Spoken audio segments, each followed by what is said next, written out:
Hi, I'm Stuart from the Norfolk Honey Company and welcome to my beekeeping basics. Today we're back at the queen rearing apiary where we've been doing a few manipulations and checking on a few things, shooting a few videos for our patrons. But today I wanted to just pick on one of the colonies to take a look at and show you just a standard inspection. And this particular colony is one that is of interest because we removed the queen a few weeks ago, and I'll explain more of that when we actually get into the inspection. If you haven't yet subscribed, don't forget to hit the subscribe button down in the bottom corner there, and if you see a little bell symbol, click on that and that will give you notification that we have uploaded another video. So we'll get the smoker lit and head into the apiary, and then we'll have a look at this hive. Okay, so this colony was originally our egg donor colony. So this was the colony that we used, number 21, and she produced all of the eggs that we were using for our queen rearing. We spotted a single queen cell in this colony, and so we thought we would move the old queen, who's getting quite old now. She's about 3 years old, so we thought we'd move her out of this full-size hive and put her into a nuke box and just use her continually as an egg donor because we like the bees that she produces. And then we would allow the queen cell that we had to just continue and hopefully emerge, mate, and then take over in this colony. So the queen cell was on this frame here.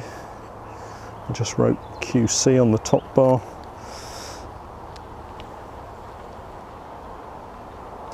And we've left it for about 3 or 4 weeks now, so hopefully she's going to have had a chance to get out and mate and get back and start laying. If she hasn't, if there's been a problem, then it's not a real issue because we can always use one of the other queens that we've been raising to put into this colony.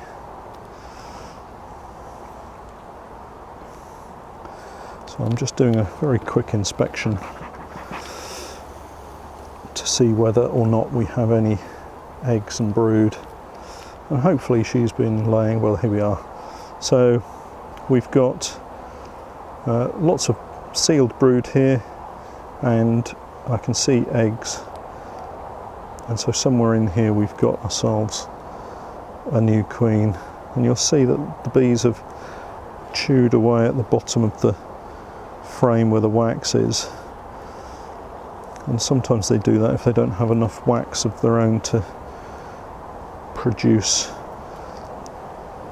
and then use that wax to build cells, to cap cells, that kind of thing.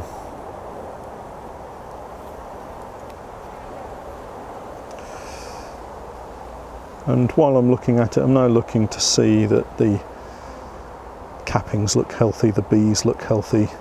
I'm checking the brood, so I'm just trying to see that everything's healthy in here, and then looking at the demeanour of the bees, whether they're perfectly calm on the comb. Obviously these bees are not perfectly calm on the comb, but they seem fairly okay. They're not racing out of the hive to greet us.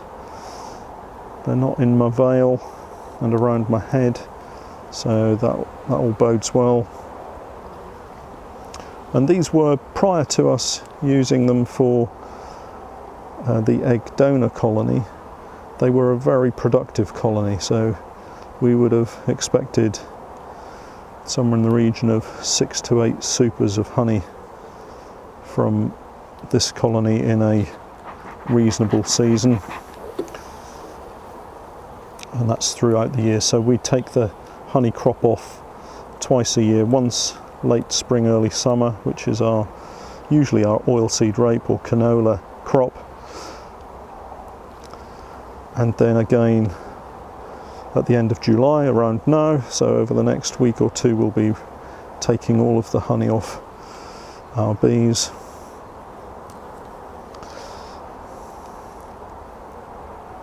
And because we depleted this colony, they only produced 2 supers in the spring, and we've got 1 super now. And here's the queen.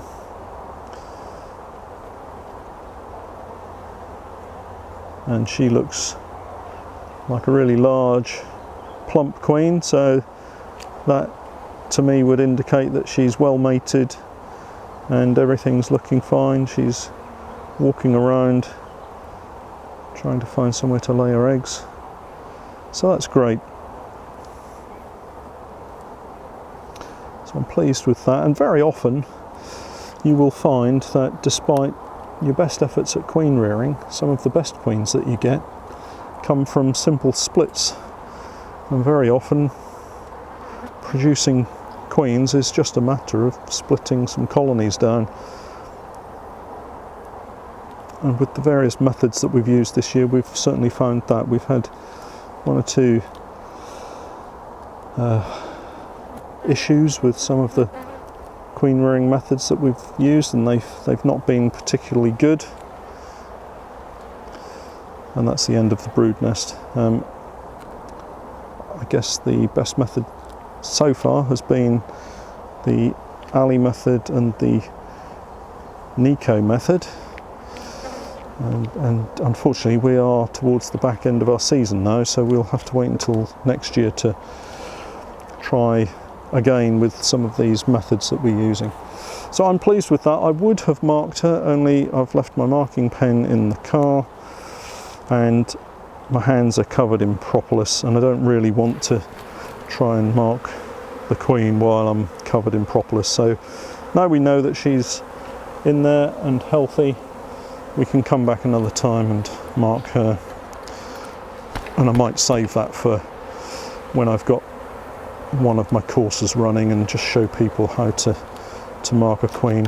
So we'll just take out this brace comb, and then we can pop the super back on.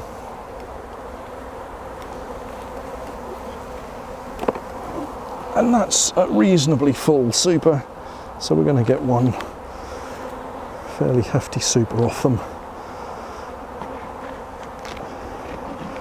Just remove this wax from the top, and that will go into our bucket for rendering down and to be exchanged for additional wax foundation.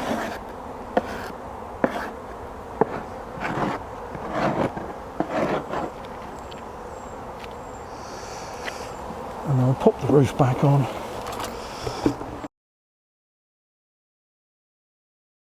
And we can go home for lunch feeling happy that we've got a newly mated queen in this colony.